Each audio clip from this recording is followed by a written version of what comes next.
Ok,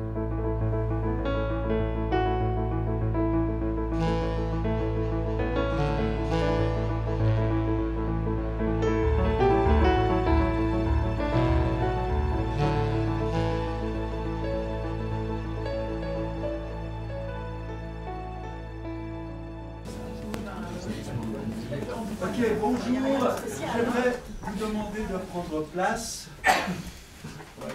On va avoir une séance très spéciale puisqu'on parle de la séance du dernier hebdo. On va devoir licencier aussi des journalistes, d'excellents graphistes au moment où on a le plus besoin de bons journalistes. Je vais peut-être passer la parole à Jacques. Il y a une attente extraordinaire dans cet espace roman pour un titre.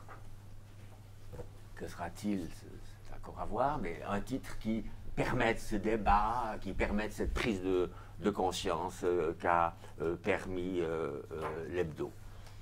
S'il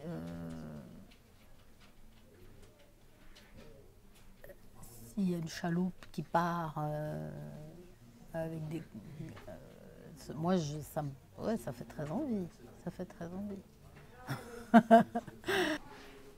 La presse, c'est toujours quelque chose d'assez quand même. C'est toujours très très difficile, quoi. C'est très passionnant, c'est vraiment une vocation. Et je ne voudrais pas faire autre chose, mais ça reste quand même très très vulnérable. Parce que si on continue à virer des journalistes, si on continue à diminuer le nombre de journalistes, comme c'est le cas à l'hebdo où il est diminué à 0, ou comme c'est le cas au temps, où on a bientôt fait plus de corrections qu'au Rhône, moins en moins de journalistes, ça veut dire moins en moins de pages dans les journaux, ça veut dire qu'on va peut-être sauver les forêts, mais on va tuer la presse. Merci pour ce travail, merci à l'hebdo. Longue vie à toute l'autre presse. Je sais que vous pouvez compter sur le gouvernement et le Grand Conseil vaudois aussi va se préoccuper de ces débats ces prochaines années. On le fera calmement, ensemble, pour trouver des solutions. Je pense que déjà aujourd'hui, les gens commencent à se rendre compte. Je pense que quand même la mort de l'hebdo, et maintenant on leur explique que le temps, voilà, c'est délicat aussi. Là, je crois, les gens, tout à coup, ils se rendent compte.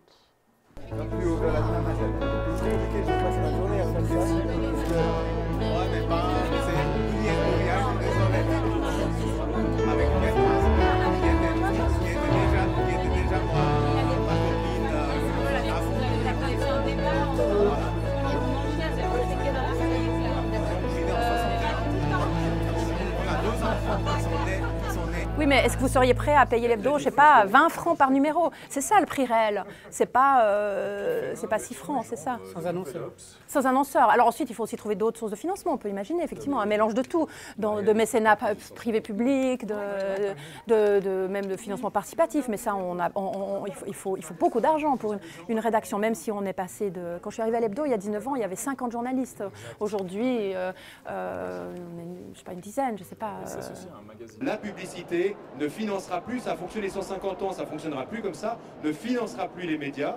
Il faut oublier ce modèle économique qui est dépassé. Il faut à la fois travailler sur du public de niche pour l'information de très haute qualité, et puis par ailleurs développer, et là les cantons, on parlera tout à l'heure du FIJOU, peuvent jouer un rôle, développer effectivement des interfaces. On ne pourra jamais soutenir en direct, il faut de l'indirect, des interfaces pour de l'information en continu. Mais du coup, il y a quelque chose qui va le remplacer, l'hebdo? Non. Il y a assez de... Je pense qu'ils l'ont arrêté parce que c'était pas rentable aussi. L'argent, c'est le truc que tout le monde veut gagner. Puis avec des journaux, je crois pas que ce soit le truc à faire. Ouais, avec du papier, il faut mieux faire des billets que des journaux. Si on veut avoir un média qui donne des nouvelles, enfin qui donne de l'information, qui nourrit, disons, les citoyens en information de manière régulière et un peu sur beaucoup de choses, ben, il faut être une équipe. Nous sommes là nombreux, beaucoup plus nombreux que ce que nous avions prévu avec Jacques à l'origine. Non pas pour ressusciter un avatar de l'hebdo, mais pour lancer un nouveau site d'information qui soit roman, suisse, international, culturel, qui comporte aussi une revue de presse internationale. Donc on n'est pas un site d'information de plus, on est un site journalistique, d'approfondissement de débat. Mais évidemment, il doit y avoir, ça doit être vivant. Il y a une petite impertinence, il y a un petit peu d'humour, il y aura des choses très sérieuses, ça je n'en doute pas. Hein, non, mais il y aura peut-être aussi des choses légères, il y aura peut-être des pirouettes, il y aura peut-être des articles très courts, il y aura peut-être un... C'est excellent la vue qu'on a de chez nous. Ouais. T'es jamais venu? Non. Tiens, donne-moi ta veste. Hein. Toi, si on part sur un truc linguistique avec un titre sur le bout des langues, je t'ai dit ça par téléphone. Vous voulez peut-être éventuellement agrandir par la suite ou enfin laisser et ça. Puis voilà. Oui, ça laisse la possibilité d'ouvrir sur la gastronomie. Sur le bout des langues. C'est une occasion aussi de sortir un peu des carcans. On a grandi tous dans une rubrique ceci, une rubrique cela, dans quoi est-ce qu'on est classé. Quelque chose qui, à mon avis, n'a jamais intéressé que les journalistes eux-mêmes. Surtout, ce que j'aime, c'est la simplicité et le fait qu'on ne soit pas obligé. Ces sites avec 3 colonnes où tu ne sais pas, il faut lire comme ça, puis remonter, puis redescendre, ou bien... ça, c'est insupportable, je trouve. Un site sobre qui met en évidence relativement peu de choses, ça souligne qu'on a fait des choix. On ne va pas essayer de couvrir toute l'actualité au large de manière systématique, parce que beaucoup le font et on sait à quel point on est assommé par cette quantité. Par contre, il va falloir justement aller chercher des points de vue. Et je crois que ça, c'est un des grands challenges de cette aventure, c'est de sortir des ça va de soi.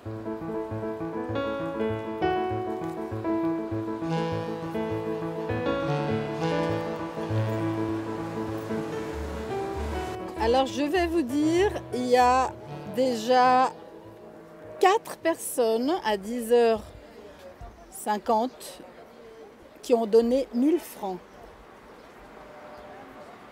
Et puis alors, une personne 500, 26 personnes 200, 37 personnes 100, enfin bref, c'est très très bien parti. Je suis très contente. Donc, récolte de fonds, pourquoi? Parce que c'est un projet associatif. C'est une association à but non lucratif. Les gens, pour le moment, ont travaillé bénévolement. Et puis, pour pouvoir travailler, ils seront payés de bas en haut.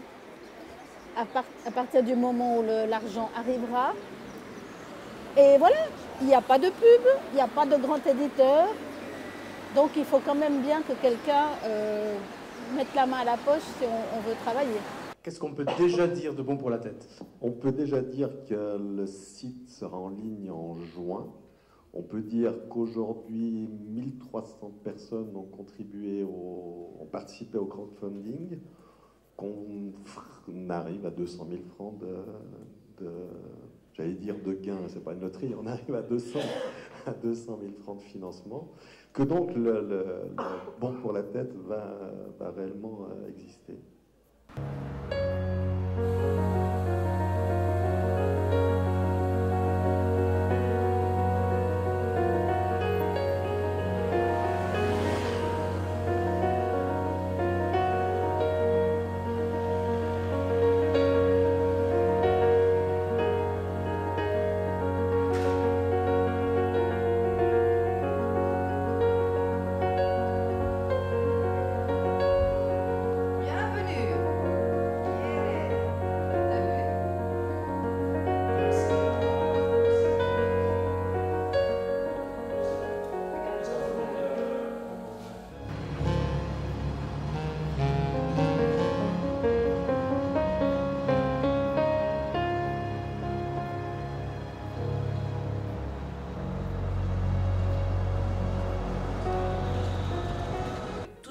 Journaliste avec les 20 minutes et tout, dès que tu assistes à un truc, tu prends en photo. Mais on a l'impression, on a confiance aux journalistes parce qu'on se dit qu'il va aller chercher l'information pour aller la vérifier pour pouvoir nous la donner. Après, Ça peut être vrai ou faux, mais voilà, c'est la première idée, en tout cas moi, que j'ai d'un journaliste. On vit dans un monde, on voit des choses, on nous dit des choses. Être journaliste, c'est avoir envie d'en savoir plus, simplement. Alors ensuite, il y a des tas de domaines où on n'a pas envie que les journalistes en sachent plus.